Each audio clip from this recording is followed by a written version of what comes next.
বিরোধীরা একত্রিত হয়েও রাজ্যের দুটি লোকসভা কেন্দ্রের কোনোটিতেই প্রতিটিতে 1 লক্ষের বেশি ভোট পাবে না।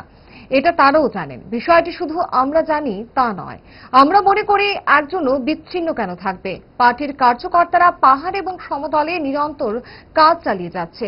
কেন্দ্র ও রাজ্য সরকারের জনকল্যাণে যেসব প্রকল্প রয়েছে সে সমস্ত প্রকল্প কি, কেন, কাদের জন্য, মানুষ কিভাবে তার থেকে সুবিধা পেতে পারে, এই সমস্ত বিষয়গুলো মানুষকে বোঝানোর চেষ্টা হচ্ছে।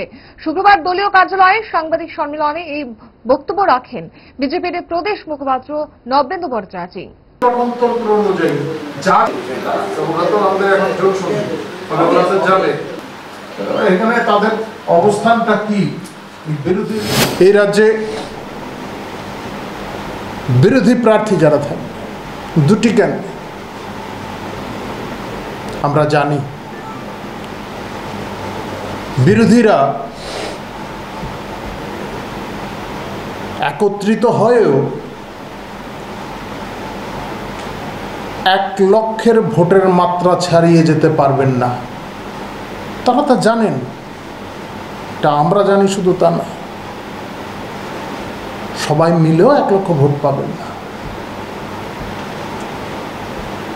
যাই হোক, আমরা মনে করি একজনও বিচ্ছিন্ন কেন থাকবে। ফলে আমাদের পার্টির কার্যকর্তারা তা পাহাড়ি এলাকাতেই হোক আর সমতলেই হোক, আমাদের কার্যকর্তারা নিরন্তর কাজ চালিয়ে যাচ্ছেন মানুষকে বোঝানো। কেন্দ্রীয় সরকার, রাজ্য সরকারের যে সমস্ত প্রকল্পগুলি আছে সেই সমস্ত প্রকল্পগুলি কি, কেন, কাদের জন্য, মানুষ কিভাবে তা থেকে সুবিধাগুলি পেতে পারেন, এই সমস্ত বিষয়গুলি মানুষকে বোঝানোর চেষ্টা হচ্ছে।